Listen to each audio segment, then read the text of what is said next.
Bonjour à tous, on se retrouve pour un nouvel épisode de Fortnite of the Apocalypse, donc la suite de Seven Deadly Sins, toujours en saison 2, et aujourd'hui épisode 5. Donc grosso modo, Tristan est en train de marcher dans la ville avec la jeune femme qu'il a rencontrée à l'hôtel, avec qui il partage sa chambre, donc qui s'appelle Io, et ils vont parler un petit peu des origines de la cérémonie qui se déroule dans cette ville, donc c'est-à-dire traverser la ville, qui est quand même un vrai labyrinthe, un vrai dédale, avec des torches pendant la nuit pour en fait honorer la mémoire des gens qui sont décédés. Alors à la base, ça venait du fait que dans des temps anciens, Britannia était très souvent attaquée par des bandits. Et donc il y avait plein de gens qui perdaient la vie à ce moment-là. Mais plus récemment, cette coutume revêt plus un aspect par rapport à la guerre sainte d'il y a 16 ans, du coup, celle qu'on avait connue dans Seven Deadly Sins. Et en gros, voilà, ça permet aux gens un petit peu de se recueillir et plus globalement de payer respect à tous ceux qu'ils ont perdus.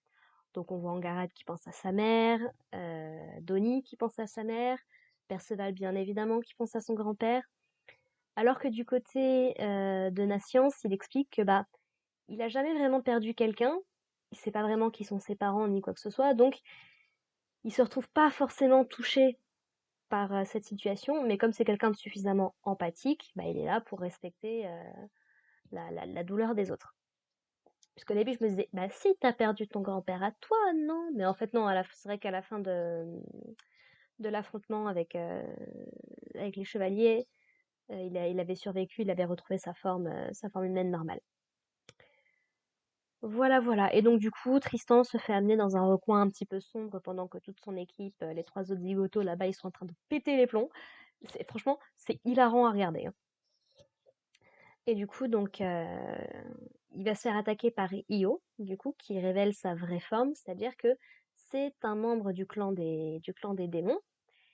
Et Tristan, bon, il fait quelques suppositions. Il dit, bon, est-ce que c'est à cause de la trahison de mon père? Est-ce que c'est parce que j'ai le sang des déesses en moi?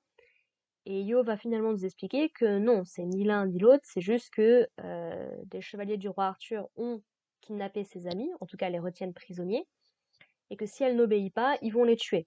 Donc c'est pour ça qu'elle est prête malheureusement à se compromettre dans cette situation.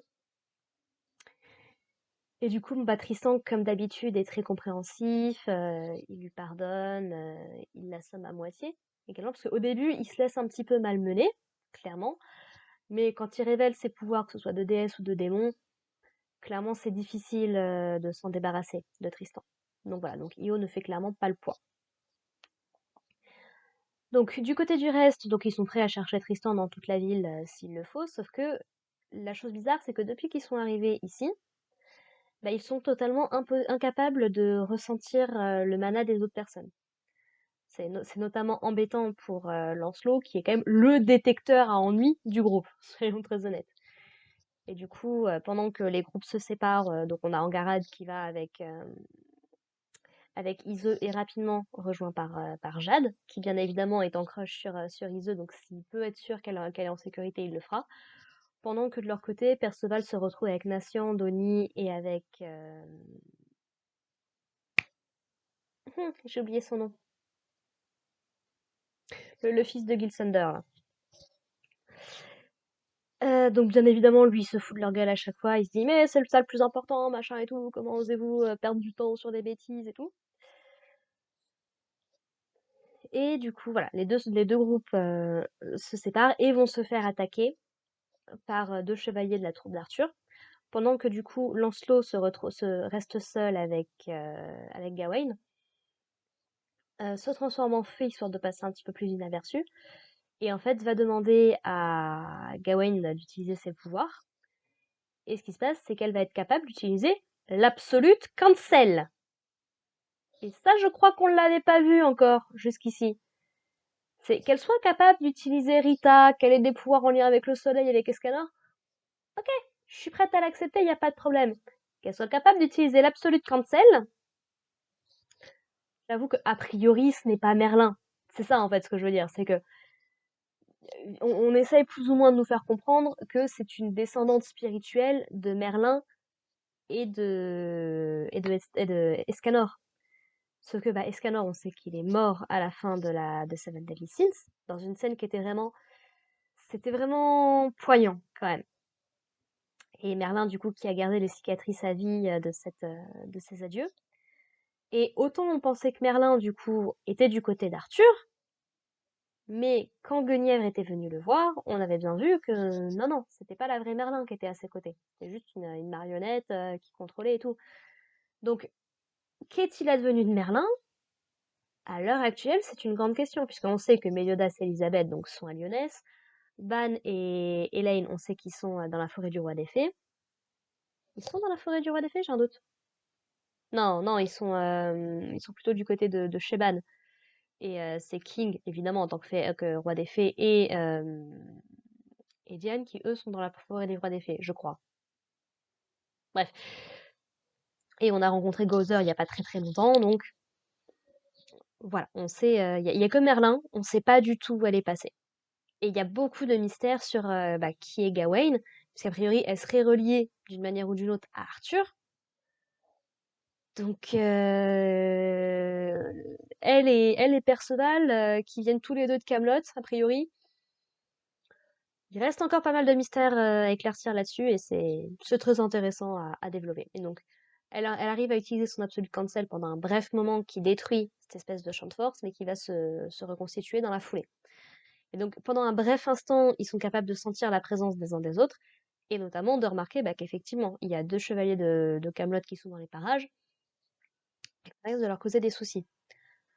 Donc, pendant que Angarad, Iseux et Jade se retrouvent à affronter une femme qui utilise des animaux, on va dire ça comme ça, des chouettes, des chauves-souris, des serpents, des araignées, quelle horreur! Oh, qu'est-ce que j'aime pas ça, mon Dieu! Et donc voilà, elle les attaque avec ça, notamment elle met du poison dans la jambe de Iseux, mais ils arrivent plus ou moins à s'enfuir pour le moment. Et du côté du groupe de Perceval, du coup, ils affrontent un gars qui est capable de couper tout son, quoi que ça veuille dire. Et franchement, je dois bien avouer que la scène où ils le combattent, ou en tout cas où ils se font avoir, est très intéressante parce qu'il n'y a vraiment pas le moindre bruit, quoi. Tu n'as que les pensées.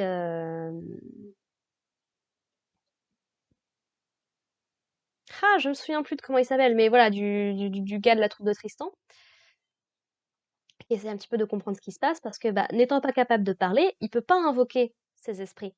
Donc, il est plus ou moins sans défense, quoi. Et l'affrontement va plus ou moins se terminer sur Perceval qui se fait briser la nuque. Donc je crois que c'est quoi, la troisième fois qu'il est mort, quelque chose comme ça? Je peux me tromper, mais il me semble que son père l'avait tué une première fois lorsqu'il a tué son grand-père, même si c'est pas confirmé, mais il l'a clairement tué quand ils avaient rencontré Angarad. Donc voilà, donc ils sont tous un petit peu tristes, machin et tout. Mais finalement, Perceval finit par se réveiller. Donc tout le monde est content pendant que l'autre il est en train de péter les plombs en mode mais c'est pas normal ce qu'il fait votre pote là, c'est pas normal. Et donc ils vont réussir à battre le chevalier d'Arthur. Ils vont se retrouver confrontés à l'autre, à la femme. Mais en fait, Natian va utiliser son pouvoir de Belladone du coup pour l'empoisonner, pour l'assommer, on sait pas très très bien. Et en gros, on a un des mini Percy du coup super intelligent qui revient pour expliquer du coup à leur ennemi que bah ces créatures sont quand même plus intelligentes que ce qu'elles pensent et elle s'est bien rendu compte que bah, les attaquer c'était pas une bonne idée quoi. Voilà, qu'ils sont pas aussi méchants que ce qu'elle veut bien prétendre. Donc elle s'est fait avoir par ses propres trucs en fait. Voilà où on en reste pour cet épisode 5. Je suis désolée si ma review elle est un petit peu décousue. J'enregistre cette review alors que ça fait très longtemps que j'ai pas vu l'épisode. Je me suis refait vite fait une petite session de visionnage ultra rapide, mais voilà, là je vais vraiment me relancer dans la review. Il me reste au moins 3 épisodes que j'aimerais bien enregistrer aujourd'hui pour avoir du coup un petit peu de contenu d'avance sur la chaîne et après je continuerai tout ça. Voilà, voilà, donc c'est un épisode, ma foi, bien sympathique. Je déteste les araignées, je déteste tout ce qui est rouille. Faut arrêter. Faut arrêter parce que entre Fortnite of the Apocalypse, Pharmagia et Hubelblatt, il faut arrêter. S'il vous plaît. Pour ma propre santé mentale. Merci. Voilà, voilà. Sur ce, bah écoutez, moi je vous propose qu'on se retrouve la semaine prochaine pour parler d'épisode 6. Et puis, bah, en attendant, portez-vous bien et à plus tard. Allez, bye les gens.